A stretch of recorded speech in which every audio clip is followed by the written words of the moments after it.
Seja muito bem-vindo a mais um Devocional do Jeito Certo. Eu sou Olavo Cortez, marido de Luana, pai de Pedro, de Olívia e de Lissa. Antes de começarmos, eu quero deixar um alerta rápido, especialmente para quem está chegando agora. Se este é o seu primeiro contato com o Devocional do Jeito Certo, eu recomendo fortemente que, primeiro, você assista ao vídeo teórico em que eu apresento de forma geral o método que nós buscamos aplicar nos devocionais em que nós fazemos. Esse vídeo está linkado aqui na descrição e ali eu explico o fundamento bíblico, a lógica por trás do método que nós vamos praticar aqui. Então, neste vídeo de hoje, nós não vamos explicar o método em detalhes. Nós vamos praticar esse método. Então, para agora, você só precisa de 3 coisas. Primeiro, pare tudo que você estiver fazendo, porque essa não é uma atividade multitarefa, é um encontro com Deus. Segundo, mantenha a sua Bíblia aberta, uma caneta ou um lápis à mão e um papel para fazer anotações. Isso vai ser importante. E terceiro, não venha aqui para analisar o que você vai ler. Venha para obedecer. Esse é o coração que nós queremos construir. Então, se você fizer tudo isso com atenção, com humildade, este certamente não vai ser apenas mais um devocional na sua vida. Será um tempo real de governo da palavra sobre a sua vida. Então, mãos à obra, vamos fazer uma breve oração e seguimos para a leitura atenta da palavra de Deus. Oremos. Senhor Deus, grandioso Pai, nós te agradecemos por essa oportunidade que temos de estar diante da tua palavra, esta oportunidade, este privilégio de aprender mais a respeito de ti. Que o teu Espírito Santo seja derramado por sobre as nossas vidas, iluminando nossos corações e mentes para que possamos compreender um pouco melhor a respeito de quem o Senhor é, a respeito da obra da cruz, a respeito de como essa obra influencia e transforma toda a nossa existência. Guia-nos, Senhor, com a tua destra ao longo desse estudo. É o que nós te pedimos, no nome de Jesus. Amém. Vamos abrir a nossa Bíblia juntos. Mas antes de ler, eu preciso deixar aqui uma orientação que eu acredito ser relevante. Esse não é um momento para uma leitura apressada. Esse não é um momento para tentar explicar o que o texto vai nos apresentar. Agora, neste primeiro momento, nós vamos apenas ouvir a palavra lida. Alguém já disse, e com muita sabedoria, que quem quer ouvir a voz de Deus precisa ler a Bíblia em voz alta. Quando a Bíblia é lida em voz alta, certamente você desacelera, você presta mais atenção, você permite que o texto ocupe o espaço onde você está. Então, se você puder, leia junto comigo em voz alta. Se você não puder, acompanhe com os olhos, a leitura está na tela, e tente se concentrar ao máximo nesse momento. Este é um momento para aquilo que já foi chamado de atenção plena. Esqueça o mundo ao seu redor, pegue sua caneta. Não pegue sua caneta para escrever nada agora, mas para marcar o que eventualmente chamar sua atenção desde logo. Sem muito compromisso. Algo que salte rapidamente aos olhos. Precisa ser registrado. Lembre-se que ainda não é hora de interpretar, é apenas hora de observar. Então, vamos ao texto. O texto que nós selecionamos, como você já pode ver, como está na tela, é o texto de 1 Coríntios, capítulo 10. Nós vamos ler do verso 1 ao verso 13. No caso, eu estou utilizando a versão nova Almeida atualizada. Assim diz a palavra do Senhor. Ora, irmãos, não quero que vocês ignorem que os nossos pais estiveram todos sob a nuvem, e todos passaram pelo mar. E todos, em Moisés, foram batizados, tanto na nuvem como no mar. Todos eles comeram do mesmo alimento espiritual e beberam da mesma bebida espiritual, porque bebiam de uma pedra espiritual que os seguia. E a pedra era Cristo. Mas Deus não se agradou da maioria deles, razão pela qual ficaram prostrados no deserto. Ora, estas coisas se tornaram exemplos para nós, a fim de que não cobicemos as coisas más como eles cobiçaram. Não sejam idólatras, como alguns deles foram. Conforme está escrito, o povo assentou-se para comer e beber, e levantou-se para se divertir. E não pratiquemos imoralidade, como alguns deles o fizeram, e caíram mortos. Num só dia, 23.000. Não ponhamos Cristo à prova, como alguns deles fizeram, e foram mortos pelas serpentes. Não fiquem murmurando, como alguns deles murmuraram, e foram destruídos pelo exterminador. Estas coisas aconteceram com eles para servir de exemplo e foram escritas como advertência a nós, para quem o fim dos tempos tem chegado. Por isso, aquele que pensa estar em pé, veja que não caia. Não sobreveio a vocês nenhuma tentação que não fosse humana, mas Deus é fiel e não permitirá que vocês sejam tentados além do que podem suportar. Nós vamos voltar ao texto, mas agora ainda não vamos explicar. Vamos voltar ao texto que acabamos de ler para observar. Então, com o texto ainda fresco na nossa mente, ainda vívido em nosso coração, um texto que acabou de ser lido, nós vamos dar esse próximo passo. Nós vamos observar cuidadosamente o que o texto está mostrando, mas ainda sem explicar nada. Essa é uma das etapas talvez mais importantes de todo o processo. E talvez seja uma das etapas mais ignoradas ao longo do processo. A maioria das pessoas pula essa etapa porque querem fazer devocionais rápidos, velozes, irrefletidos. Spurgeon já disse que é mais fácil ouvir 2 horas de sermão do que meditar a respeito da palavra por 2 minutos. É por isso que a maioria das pessoas pula esta etapa. A maioria das pessoas lê e enquanto está lendo já começa a explicar, já começa a aplicar, já começa a decidir o que o texto quis dizer. Aqui nós vamos fazer diferente. Aqui nós vamos observar, porque não é hora de interpretar. Não é hora de decidir o que o texto quis dizer. Não é hora de responder perguntas. Não é hora de explicar nada para ninguém. Nem para você mesmo. Agora é hora de observar. Pense nisso como alguém que está olhando atentamente para uma paisagem antes de descrever aquela paisagem. Você não explica a paisagem, você olha a paisagem. Então, mantenha o texto aberto diante dos seus olhos e vamos acompanhar comigo. A primeira coisa que nós observamos no texto, que nós devemos observar, são as repetições. Perceba que aqui nós não vamos fazer análises acadêmicas sobre o que nós estamos olhando. Esse devocional é para pessoas comuns, como eu, como você. Não estamos preocupados com coisas complexas. Então, a primeira coisa que a gente vai ler nesse retorno ao texto são as repetições. Então vamos olhar palavras que se repetem. Quando nós olhamos para o texto. Ora, irmãos, não quero que vocês ignorem que os nossos pais estiveram todos sob a nuvem. Olha aqui, ó. E todos passaram pelo mar. E todos em Moisés foram batizados, tanto na nuvem como no mar. Todos eles, mais uma vez aparece, comeram do mesmo alimento espiritual e beberam da mesma bebida espiritual. Espiritual. Porque bebiam de uma pedra espiritual que os seguia. E a pedra era Cristo. Mas Deus não se agradou da maioria deles, razão pela qual ficaram prostrados no deserto. Ora, estas coisas se tornaram exemplos para nós, a fim de que não cobicemos as coisas más como eles cobiçaram. Não sejam idólatras, como alguns deles foram, conforme está escrito.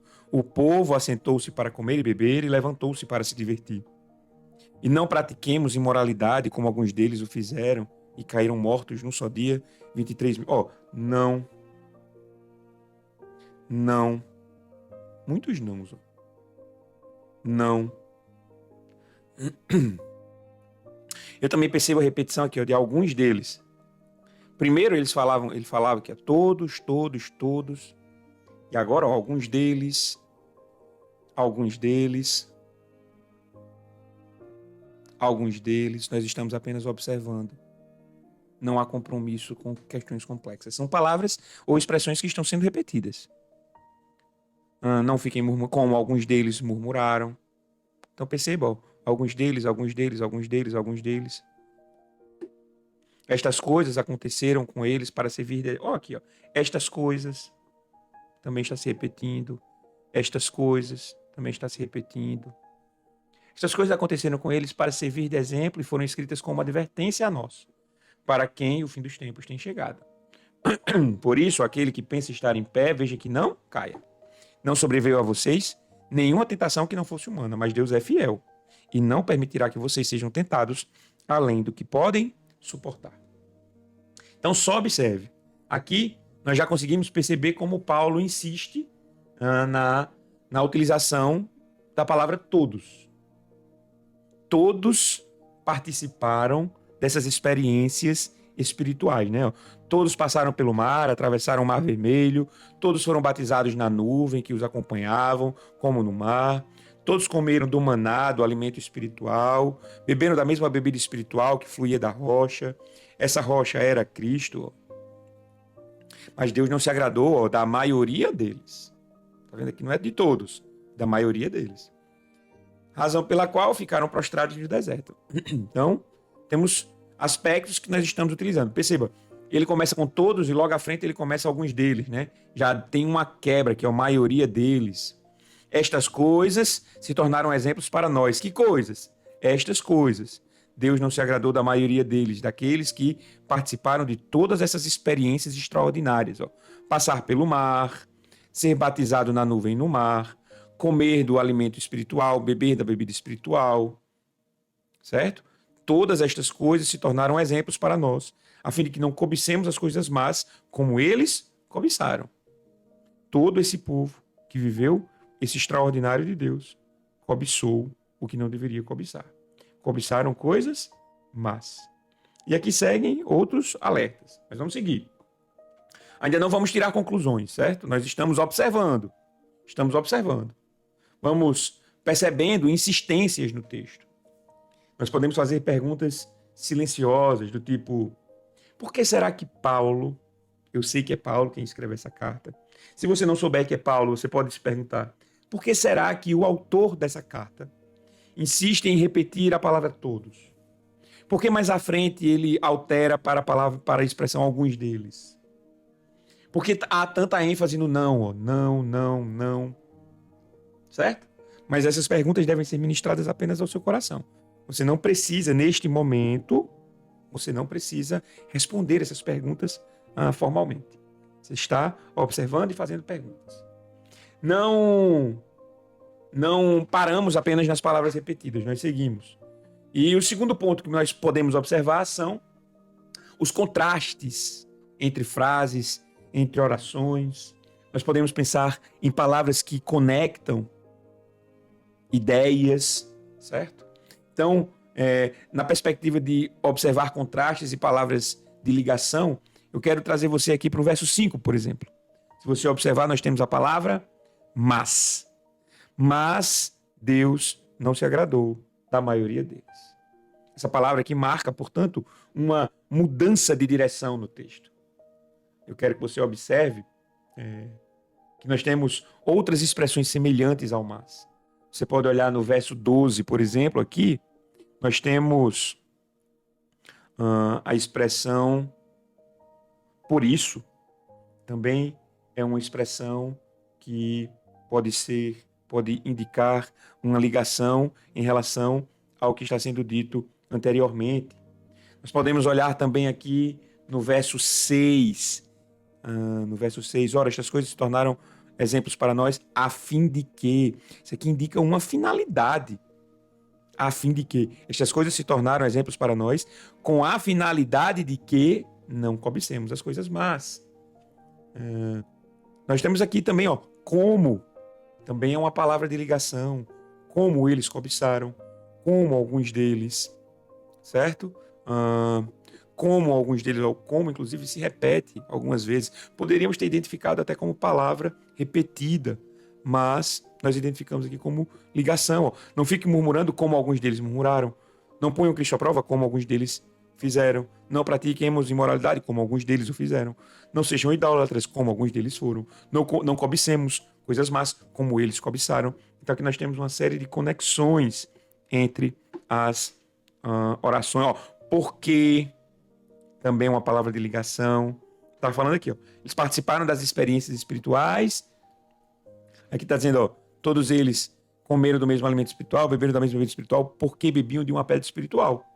Eles beberam da mesma bebida espiritual porque bebiam de uma pedra espiritual. Uma pedra que os seguia. E a pedra era Cristo. Nós podemos identificar aqui.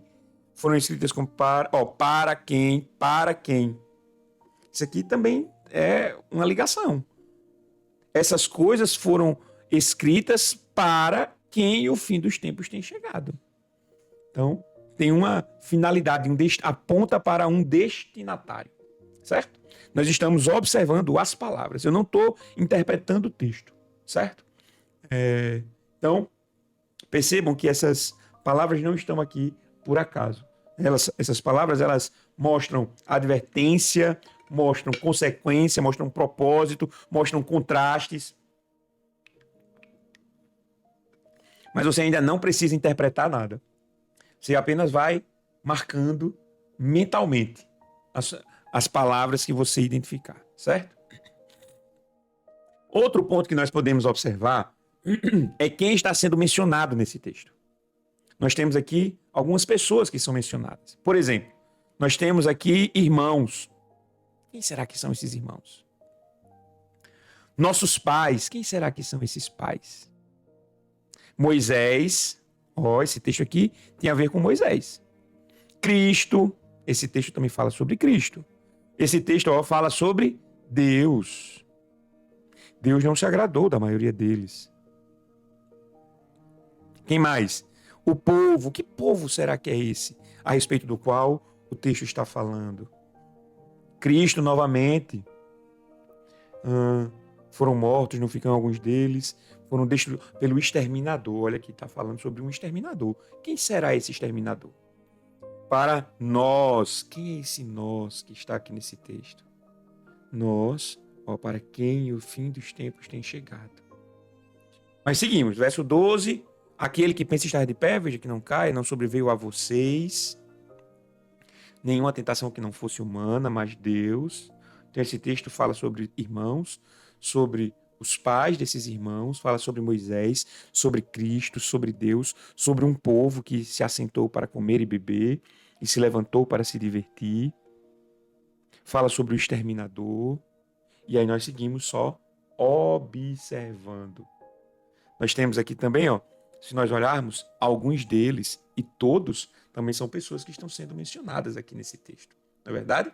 Então, esse texto não fala apenas de Israel no deserto. Ele fala sobre outras pessoas.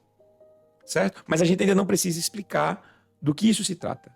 Porque esse texto precisa, nesse momento, apenas ser percebido que Paulo está conectando uma história passada, algo que ocorreu no passado, com algo do presente tempo em que ele redigiu essa carta. Então, ele observa, nesse momento, essa conexão. Nós precisamos observar essa conexão.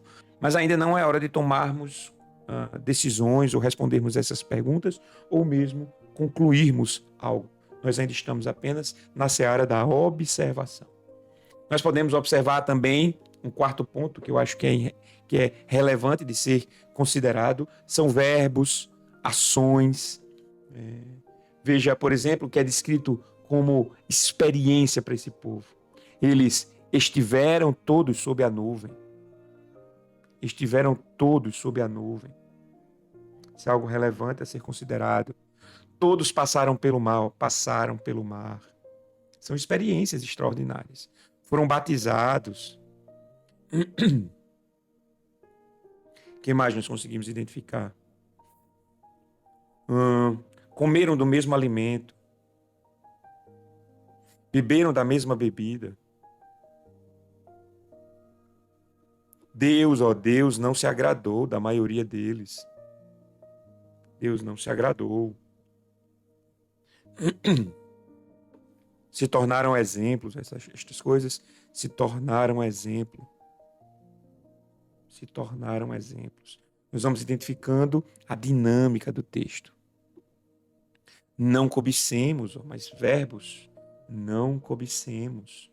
Deixa-me diminuir o tamanho do texto para caber isso. Não sejam idólatras. Aqui, ó, nós temos verbos. Não sejam idólatras. Verbos que apontam para o movimento do texto.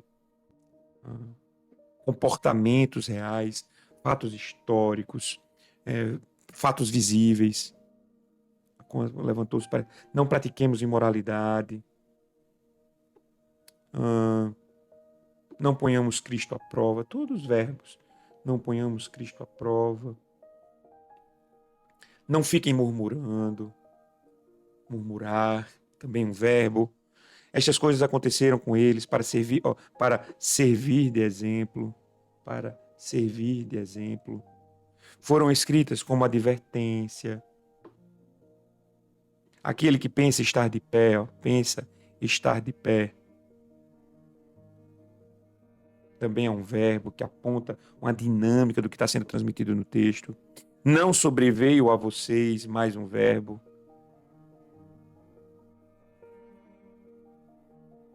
Deus não permitirá. Todos os aspectos que nós podemos observar. Certo? Não são verbos, ações. Nós conseguimos identificar comportamentos. Outro ponto que nós podemos observar, talvez seja o tom emocional do texto, desta passagem. O tom pastoral. Então você pode fazer perguntas do tipo: esse texto consola ou confronta? Esse texto, ele tranquiliza ou ele traz um alerta? Esse texto afirma uma verdade ou adverte a respeito de uma verdade? Essas respostas, elas não precisam vir agora, mas elas precisam ser ministradas silenciosamente ao seu coração. Então, você vai perceber o tom do texto. No caso aqui, esse texto, ele carrega um certo peso. Não é um peso leve. Ele soa mais como uma advertência do que como um consolo. O tom é de seriedade, é um tom de urgência. Então, com isso em mente, nós podemos seguir. Seguimos observando. Imagine aqui, considere aqui as imagens que estão sendo utilizadas. Nós temos aqui, por exemplo, nuvem. Nós temos nuvem. Nós temos também mar. Lugares. Beberam da mesma bebida. Pedra. São imagens que vão sendo apresentadas. Nós temos outras. Não se agrada prostrado no deserto. Imagina o deserto. Exemplos, coisas más. Sentou-se para comer, levantando para se divertir. Caíram mortos num só dia, 23.000. Não colocam Cristo à prova, fizeram serpentes. Também podem nos permitir enxergar algo no texto. Para quem, no fim dos tempos, aquele que está de pé, aquele que está em pé, é uma imagem que nós podemos consolidar em nosso imaginário. Então, observe a existência de imagens fortes, de imagens históricas, de imagens reais. No caso aqui, Paulo não está falando em abstrações. Paulo está falando sobre acontecimentos reais, certo? Mas ainda estamos apenas observando. Então, nós chegamos em mais um elemento a ser observado. Observe como o texto começa e como o texto termina. Aqui, o objetivo é considerar se há alguma mudança drástica no que o autor do texto está nos apresentando. Aqui nesse texto, por exemplo, nós vemos que Paulo inicia falando de privilégios espirituais experimentados pelo povo de Israel, não é isso? Nós vemos aqui que ele fala sobre uma queda desse povo. Esse povo pecou contra Deus. Nós vemos também ele falando sobre a importância da vigilância, e a importância da vigilância porque ela flui de uma vida contextualizada no aspecto da tentação. As tentações, elas se impõem diante de nós. Nós precisamos estar preparados, vigilantes, porque essas tentações são todas humanas, elas não vêm de Deus, certo? Então nós podemos observar que há um deslocamento do privilégio de experimentar milagres e o desembocar em um juízo de Deus sobre a vida dessas pessoas. Não é isso? Nós vemos aqui todos esses privilégios e aqui ao final, ficaram prostrados no deserto. Morreram 23 mil, foram mortos por serpentes, certo? Destruídos pelo exterminador. Então isso é um ponto relevante de ser considerado. Mas ainda nós não estamos explicando. Eu estou apenas olhando para o texto e considerando o que eu estou vendo no texto. Nós só estamos percebendo o caminho que esse texto vai percorrendo, certo? E por fim você pode destacar algo que lhe chamou muito a atenção. Eu gosto muito dessa ideia que para mim é fantástica essa perspectiva de que não sobreveio a vocês nenhuma tentação que não fosse humana. Para mim, isso aqui é muito interessante de considerar. Então, não sobreveio a vocês nenhuma tentação que não fosse humana. Toda tentação, portanto, ela é humana. Deus não nos tenta. Você pode pensar em uma frase incômoda, em uma advertência dura, em uma palavra que expõe uma falsa segurança, mas não explique nada ainda, não justifique, não se defenda. Nós estamos apenas observando, certo? Eu gosto sempre, nesse momento, lembrar da nossa regra de ouro.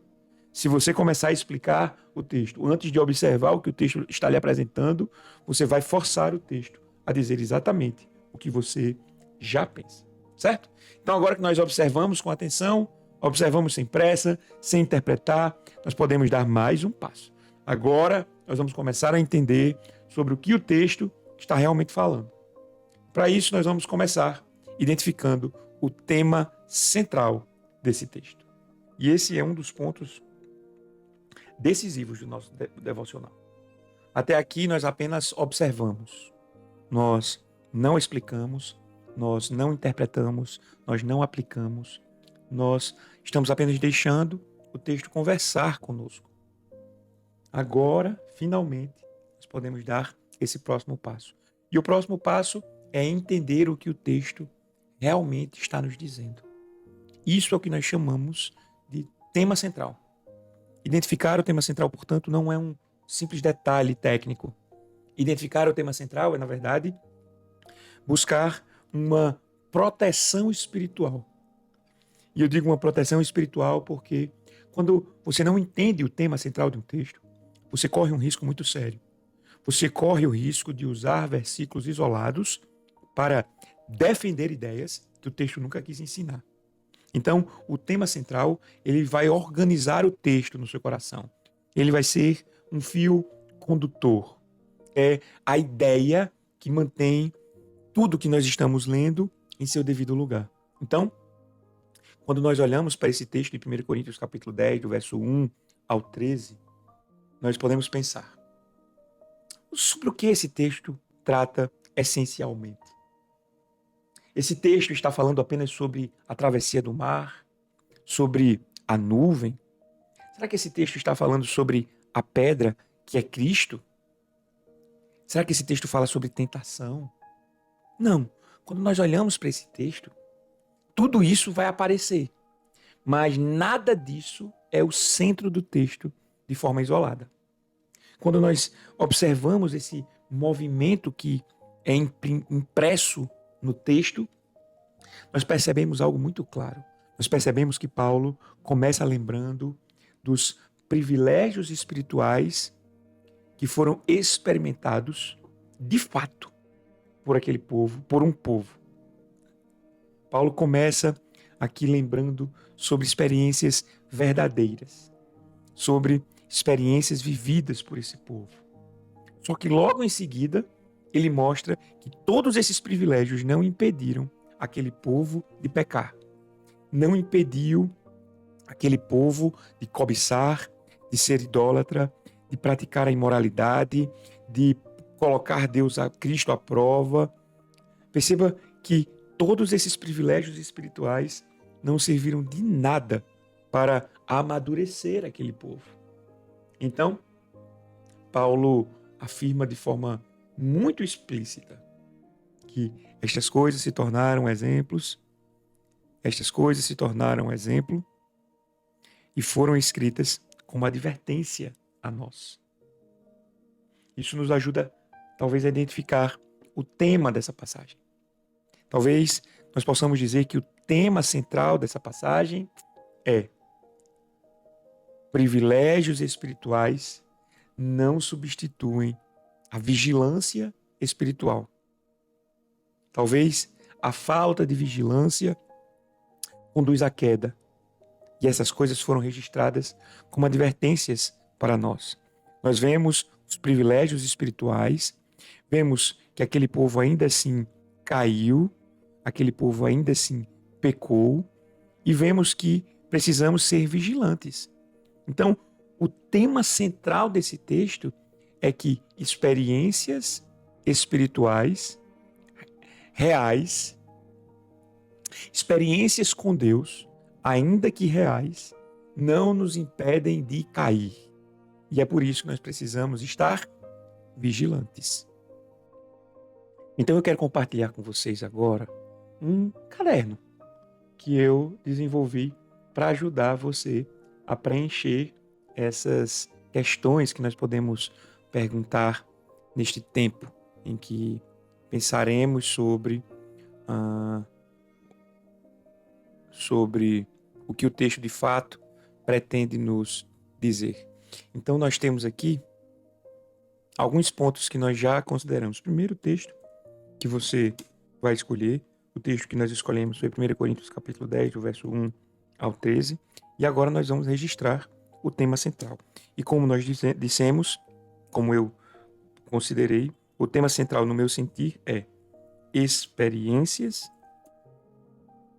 com Deus, ainda que profundamente reais, não nos impede de pecar. Portanto, precisamos ser intencionais no que concerne à vigilância. Eu gosto aqui de pensar aqui, quem vive de passado é museu. Esse para mim é o tema central desse texto. Quem vive de passado é museu. Então, nós podemos voltar para o que estávamos analisando.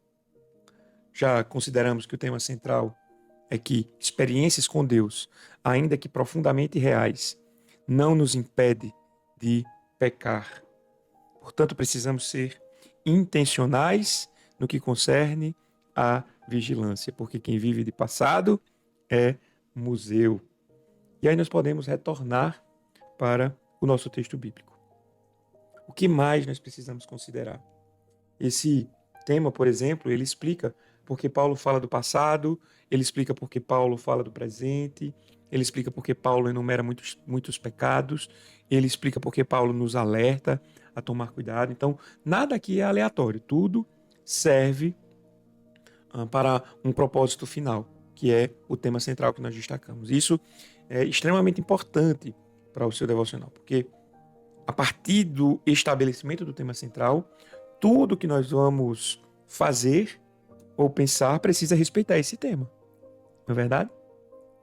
Então, qualquer versículo que eu destacar, qualquer aplicação que eu extrair, tudo precisa estar em harmonia com esse tema central. Então, agora nós já sabemos sobre o que o texto fala e podemos avançar com segurança para o próximo passo. Qual seria esse próximo passo? O próximo passo é fazer perguntas ao texto. Nós vamos fazer perguntas que aprofundam o nosso conhecimento. Vamos fazer perguntas que nos conduzem à obediência. E é nesse momento que nós encontramos uma das fases mais sensíveis do nosso devocional, porque aqui acontece um erro muito comum. Muita gente até lê a Bíblia, mas faz as perguntas erradas para o texto. E quando você faz a pergunta errada, mesmo diante de um texto verdadeiro, você chega a conclusões que são distorcidas. Por isso agora nós não perguntamos mais o que nós queremos saber. Nós perguntamos o que o texto permite e o que o texto exige que seja perguntado. Então, com um tema central claro e estabelecido, nós vamos fazer perguntas que possam nos ajudar a ouvir a voz de Deus com fidelidade. As perguntas elas podem ser as mais variadas, mas eu quero conduzir vocês através de 5 perguntas centrais.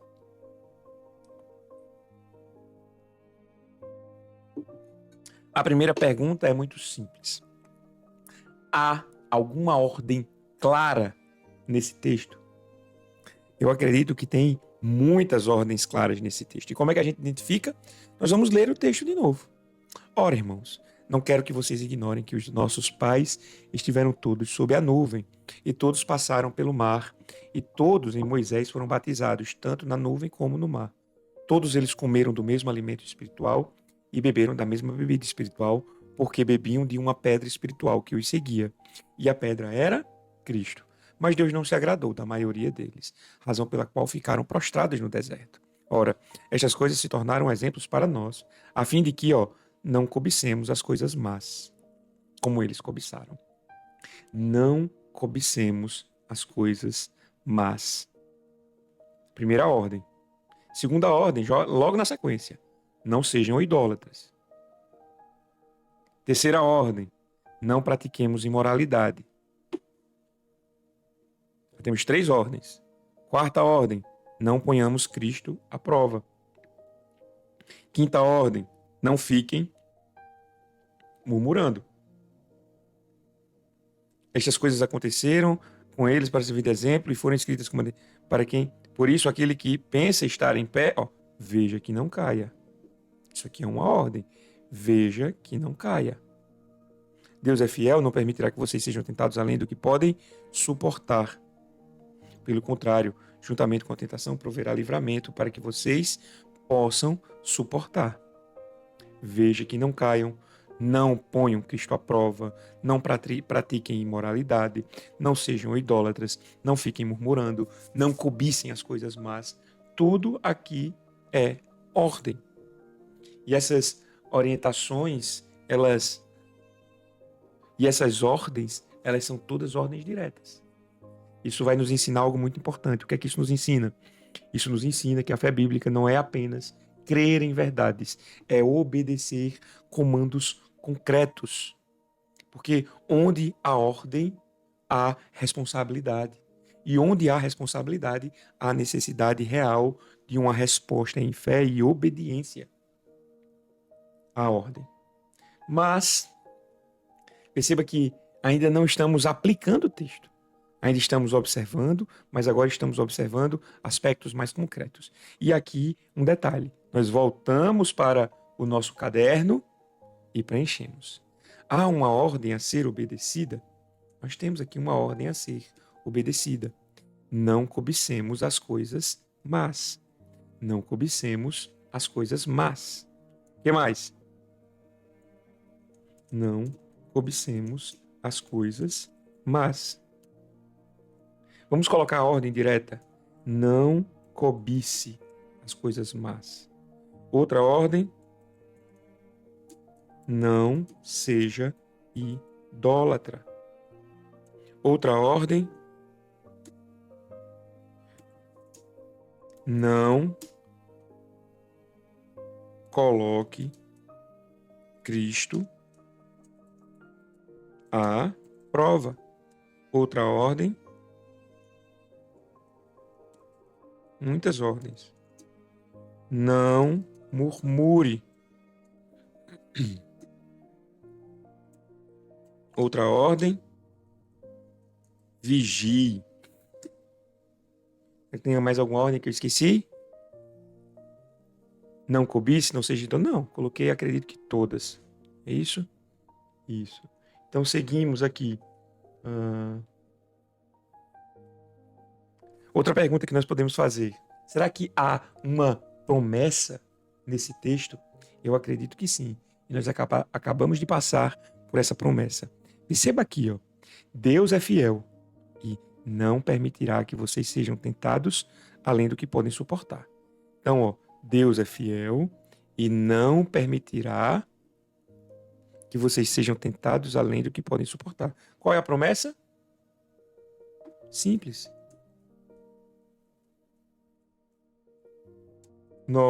Deus é fiel e me promete que eu posso suportar toda e qualquer tentação. Tem alguma outra promessa aqui que nós possamos considerar? Juntamente com a tentação, proverá livramento. Olha aqui, ó, outra promessa.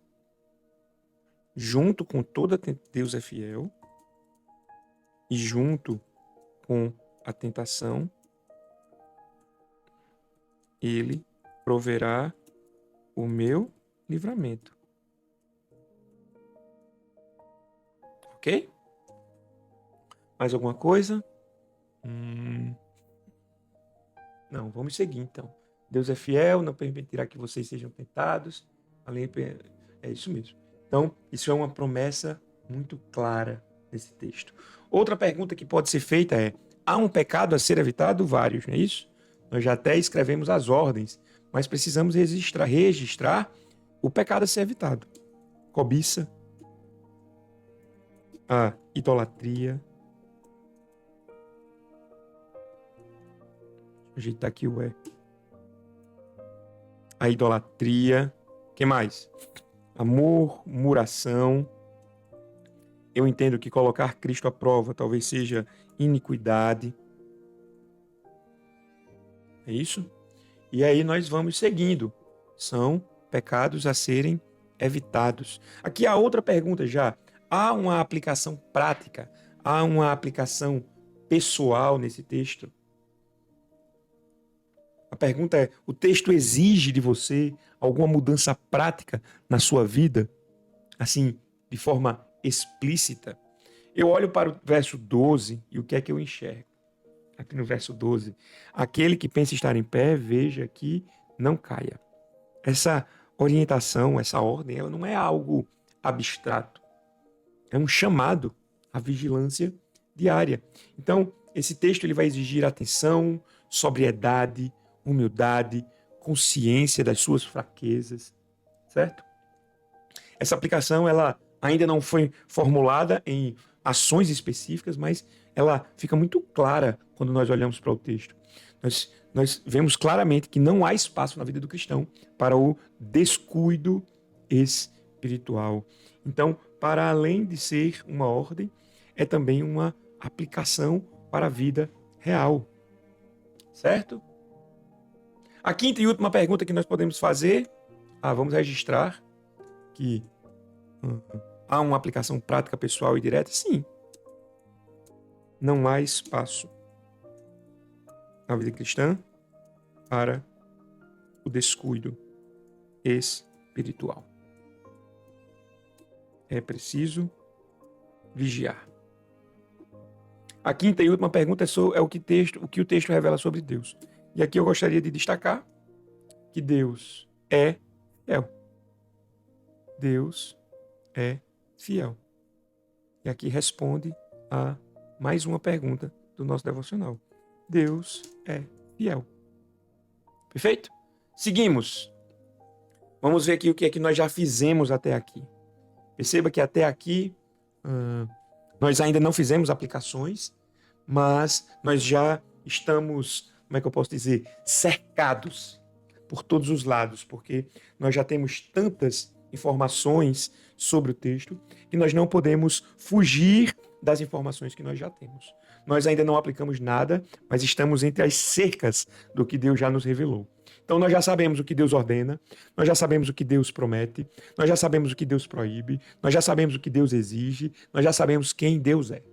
Com isso em mãos, né, com essas informações, nós vamos avançar para esse passo decisivo no devocional. Agora, dentre todos os versículos que nós lemos, nós vamos identificar aquele versículo que governa a prática da vida. O versículo que não apenas informa, o versículo que manda. Nós vamos nos achegando a esse ponto crucial do nosso tempo devocional, porque até aqui nós lemos o texto com atenção, nós observamos o texto sem interpretar, nós identificamos o tema central, fizemos as perguntas certas ao texto e agora nós vamos dar esse passo para destacar o versículo que governa a vida da prática. Se você tem dúvidas sobre o que significa o versículo que governa a prática, eu aconselho você a assistir o vídeo que eu indiquei e que está aqui na descrição do vídeo. É o vídeo que trata da parte teórica do que nós estamos fazendo aqui, certo? Mas para que fique claro, o versículo que governa a prática não é o versículo mais bonito, não é o versículo que foi mais citado, não é o versículo mais confortável, é o versículo mais confrontador. Então, quando eu olho para 1 Coríntios capítulo 10, do verso 1 ao 13, para mim talvez o versículo mais confrontador seja 1 Coríntios capítulo 10, verso 12. 1 Coríntios capítulo 10, verso 12. Como é complexo esse versículo. Aquele que pensa estar em pé, veja que não caia. Esse versículo ele não informa, esse versículo ele é uma advertência clara. Esse versículo ele não diz respeito ao passado, ele fala da nossa vida no hoje, no presente. Ele confronta a falsa segurança espiritual que nutrimos em nossos corações. Ele confronta a ideia de que nós estamos imunes a determinados pecados. Esse versículo, ele atinge diretamente o coração do homem que diz assim: eu estou firme. Comigo isso não acontece, eu dou conta. Essas são as primeiras frases que são ditas por todo homem que está prestes a cair. Esse versículo governa a prática porque ele interfere em nossas decisões reais. Ele governa quando você acha que não precisa vigiar. Ele governa quando você confia muito nas experiências espirituais que você viveu na sua vida. Ele governa quando você relaxa porque você já venceu determinado pecado. Já venceu determinado pecado, certo? E aqui eu quero que você perceba algo muito importante. Esse texto aqui não é um texto escrito para incrédulos, é um texto que foi escrito para uma igreja. Uma igreja com gente que lê Bíblia. Uma igreja com gente que teve experiências espirituais reais, extraordinárias. É exatamente por isso que esse alerta é tão sério. Porque ao escolher esse versículo como o meu versículo base, eu estou dizendo que este texto terá autoridade sobre a minha vida. Eu estou dizendo que esse texto vai acompanhar o meu dia. Então, ao escolher este versículo, você está dizendo a mesma coisa. Você está dizendo que esse texto terá autoridade sobre você hoje. Você está dizendo que esse texto vai acompanhar você ao longo do dia. Então, esse texto governa a prática. Você está dizendo que esse texto vai trazer ao seu coração a lembrança da sua fraqueza e da sua necessidade de vigilância. E agora, depois de escolher o versículo base, nós podemos dar mais um passo. Porque não basta escrever o versículo. E aqui nós trazemos o versículo para o nosso caderno. Versículo base. Portanto, aquele que pensa estar em pé, veja que não caia. Portanto, aquele que pensa estar em pé, veja que não caia. 1 Coríntios, capítulo 10, verso 12. Portanto, aquele que pensa estar em pé, veja que não caia. É preciso entender e formular agora a ideia base. Não basta escrever o versículo. Nós precisamos, a partir desse versículo, identificar e explicar o que esse versículo busca nos informar como base. Certo? É agora que nós damos esse passo que muda completamente a forma como a Bíblia passa a funcionar em nossas vidas. Até aqui nós escolhemos o texto, identificamos o tema central, fizemos as perguntas certas, escrevemos o versículo base e chegamos à ideia base. Se você não conhece o conceito de ideia base, eu remeto você ao vídeo que trata da teoria da ideia base. Para mim, a ideia base desse texto é muito objetiva, desse versículo especialmente. Esse versículo, ele trata de algo que constantemente aflige os nossos corações. Vamos escrever aqui. A ideia base desse texto tem a ver com o texto base, mas também tem a ver principalmente com o tema central, mas tem a ver principalmente com o versículo base. Aquele que pensa estar em pé, veja que não caia. A vigilância espiritual é diária. E se eu não vigiar, eu vou cair. Não importa quantas experiências eu tenha tido com Deus, se eu não vigiar, eu vou cair. E eu vou cair justamente naquilo que eu acho que eu sou forte. Essa frase, ela resume a ideia base do versículo base. Ela tem relação com o tema central? Sim. É importantíssimo que esteja dentro das balizas estabelecidas pelo tema central. Você não pode definir um tema central e a ideia base do versículo levar você para algo totalmente diferente do que você já havia considerado. Então, a ideia base vai carregar as ideias centrais do tema central. A existência de experiências espirituais, o perigo da autoconfiança, a necessidade de vigilância constante. Então, nós conseguimos alcançar uma perspectiva que flui do tema central do texto. Então, essa ideia base ela não vai servir apenas para refletir. Ela serve para governar as suas decisões. Então, quando você pensar em relaxar a vigilância, a partir dessa ideia base, você vai compreender, você vai lembrar que confiar em experiências espirituais passadas, sem vigilância diária, conduz inevitável você à queda. A vigilância espiritual ela é diária. E se eu não vigiar, eu vou cair. Quando você achar que já venceu determinado pecado em sua vida, que determinada área da sua vida não está mais sujeita à tentação, você vai lembrar da ideia base. E você vai lembrar que a vigilância espiritual é diária e que se você não vigiar hoje, você vai cair. Quando você confiar mais no seu histórico de crente do que na graça que Deus derrama hoje em sua vida, a ideia base vai ajudar você a lembrar que a vigilância espiritual é diária e que se você não vigiar, você vai cair. É isso que a ideia base vai fazer com que você viva. Ela vai soar como um alerta no seu coração. Certo? E você faz o que eu fiz. Você escreve a ideia base no caderninho. Tá bom? Porque quando você escreve, você fixa melhor a informação. Quando você explica em poucas palavras, você aprofunda o conhecimento em seu coração.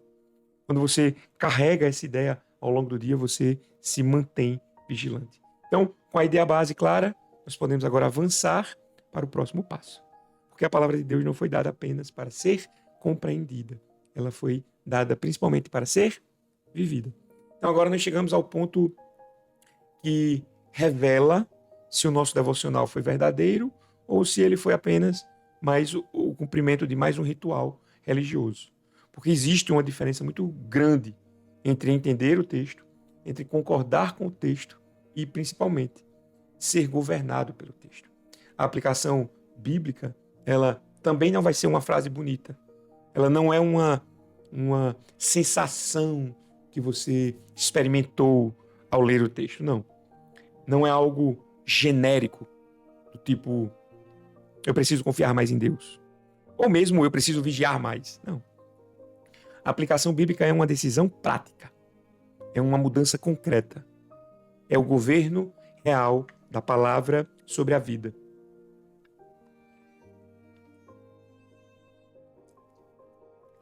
Por isso, nós precisamos estabelecer uma regra muito clara. Se a aplicação que você extrair do texto, do versículo base, não mexer na sua agenda pessoal, nos seus hábitos, nas suas decisões, nos seus desejos, essa aplicação não é bíblica. Então, à luz da ideia base que formulamos, nós vamos extrair aplicações específicas. A aplicação número 1, que nós podemos extrair desse texto, ela é translúcida. E isso mostra como vencer passo a passo, etapa por etapa, torna o trabalho cada vez mais simples, porque você já está tão mergulhado no texto que fica bem mais fácil identificar aquilo que você precisa extrair desse texto. Então, nós podemos pensar em uma primeira aplicação, talvez uma aplicação mais interessante, talvez seja examine, se nós formos considerar o aspecto da vigilância constante como um elemento central desse texto, então nós não precisamos examinar aquilo que nós somos fracos, naquilo que costumamos cair, porque nós já sabemos que vamos cair e, portanto, somos naturalmente mais diligentes. Nós, para sermos vigilantes, precisamos colocar os nossos olhos, ou seja, examinar de forma honesta as áreas da minha vida em que eu acredito que sou forte e que, portanto, não vou cair. Perceba que é nessa área que eu não estou vigiando.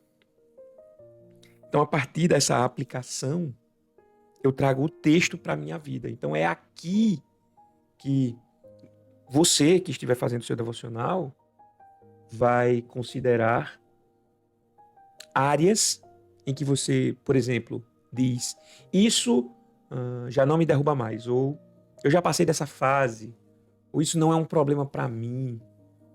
Perceba que é exatamente aí onde o perigo mora, porque o que nós precisamos verdadeiramente é parar de crer ou de confiar no nosso próprio histórico espiritual.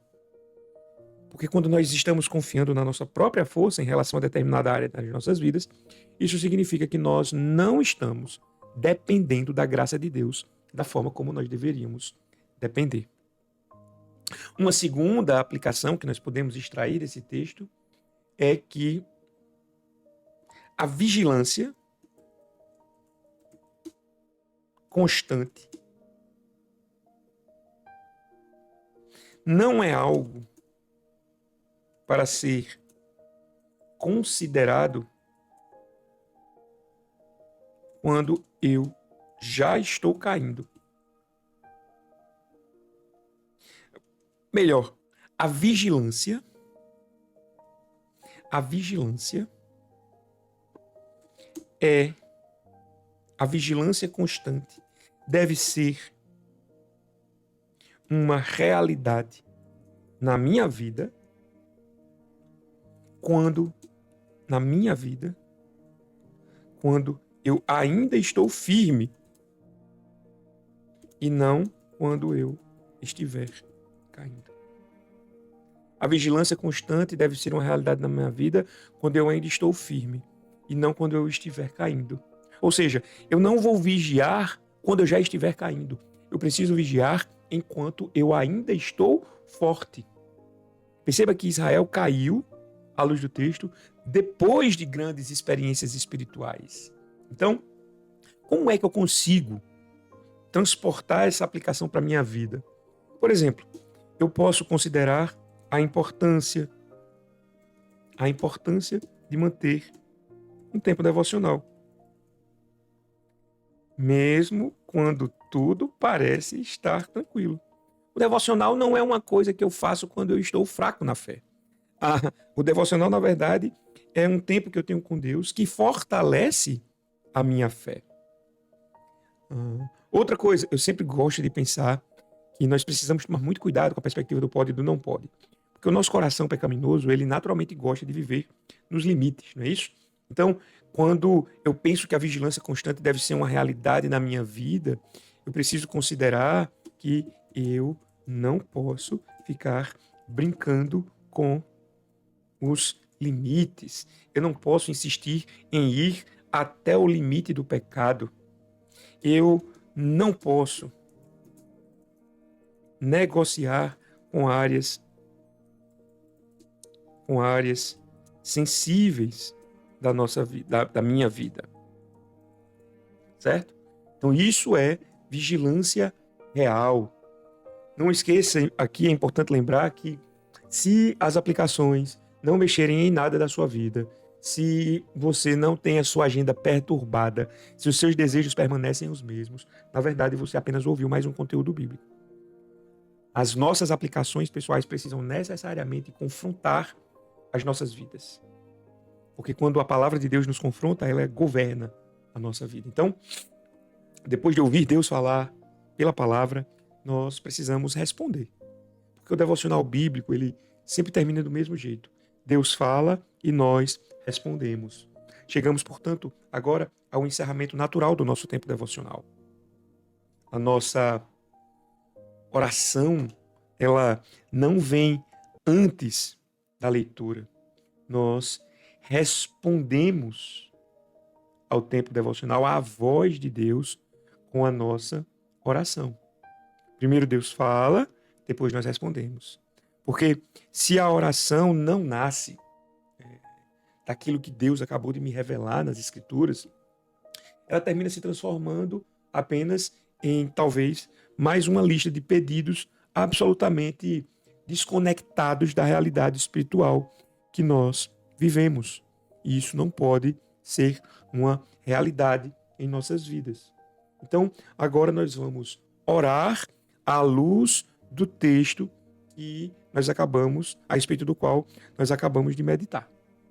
E para nos ajudar a manter essa oração bíblica, a manter essa oração padronizada nos termos que Deus nos ensina, nós vamos usar a boa e velha estrutura conhecida pelo acrônimo ACTS, ACTS ou ACAS. Se você tem dúvida, veja lá no vídeo que eu gravei com a parte teórica do que nós estamos fazendo. Essa estrutura, ela não engessa a oração, ela organiza o nosso coração e nos dá a oportunidade de orar para a glória de Deus. Então, oremos em resposta ao que Deus nos revelou. Senhor Deus, nós começamos reconhecendo quem o Senhor é. O Senhor é santo, puro, santo, santo, santo, puro, maravilhoso. O Senhor é justo. O Senhor não se agrada apenas das nossas experiências externas, mas o Senhor se agrada de um coração vigilante, um coração humilde, um coração obediente a Ti. O Senhor governa a história, o Senhor usa o passado como uma advertência para nós que vivemos hoje. O Senhor advertiu o povo de Corinto e o Senhor hoje nos adverte através das palavras de Paulo.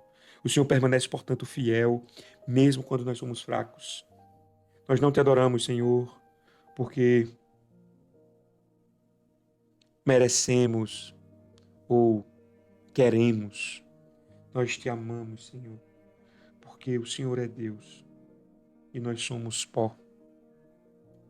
Agora, Senhor, eu quero colocar diante de Ti a minha confissão. Eu quero confessar a minha autoconfiança espiritual. Eu quero confessar as áreas da minha vida em que eu acho que estou de pé. Eu quero confessar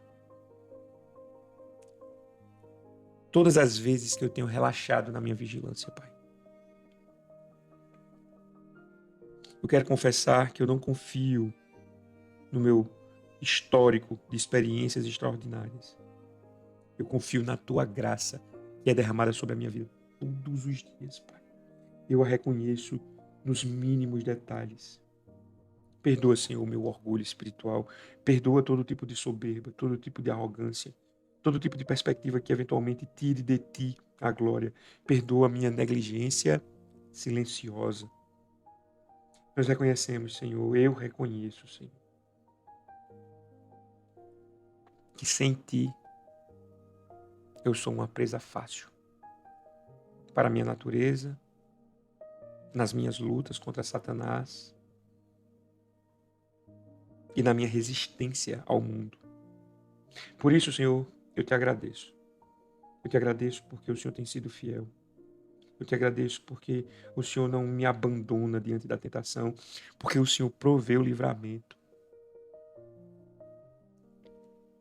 Eu Te agradeço, Senhor, porque a Tua palavra me adverte antes da minha queda. Eu Te agradeço, Senhor, porque o Senhor tem me amado o suficiente para me confrontar. Obrigado, Senhor, por cada palavra lida, por cada pessoa que me ajuda a entender a minha posição diante de tudo isso. Ajuda-me, Senhor, a vigiar diariamente. Me dá um coração humilde. Me ensina a desconfiar de mim mesmo e ajuda-me a confiar cada vez mais em Ti, Pai. Livra-me, Senhor, das tentações reais do dia a dia. Mostra-me, Senhor, com clareza o caminho do livramento que eu devo seguir e me dá a graça, o poder, Senhor, de seguir esse caminho do livramento. Que a Tua palavra governe minhas decisões, minhas palavras, meus pensamentos, minhas atitudes, hoje e sempre. Eu oro, Senhor, confiado de que o Senhor me ouve. Confiado na Tua fidelidade. É no nome de Jesus que eu levo essa oração diante de ti. Então assim, nós encerramos mais um ciclo devocional. Deus fala pela palavra, nós respondemos em oração e agora resta apenas uma última coisa. Encerramos lembrando que isso não é um ritual religioso. Isso é um encontro real que nós temos com Deus e que isso deve ser refletido na minha vida prática. Você abriu a Bíblia comigo. Você ouviu a Bíblia, você foi confrontado, você respondeu à voz de Deus em oração. E é assim que a vida cristã saudável funciona. Esse tempo devocional, ele não existe para substituir o culto público. Ele não existe para competir com a pregação da igreja de forma nenhuma. Ele não existe para transformar você em um acadêmico especialista das escrituras, não. Ele existe para algo muito mais profundo. Ele existe para formar homens e mulheres que vivem diante de Deus todos os seus dias.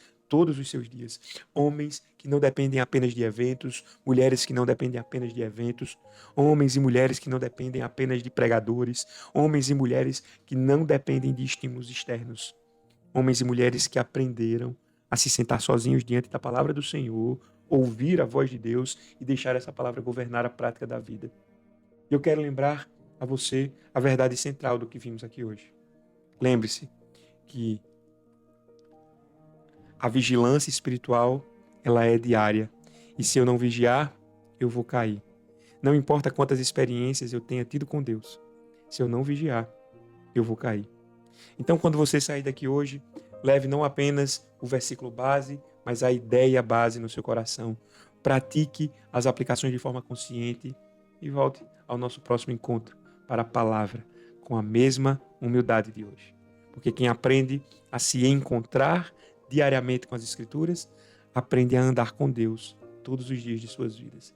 Que o Senhor governe a sua vida pela sua palavra, que mantenha você vigilante e que a fidelidade dele sustente a sua vida em toda tentação. Amém? Um grande abraço, fique com Deus, até o nosso próximo encontro.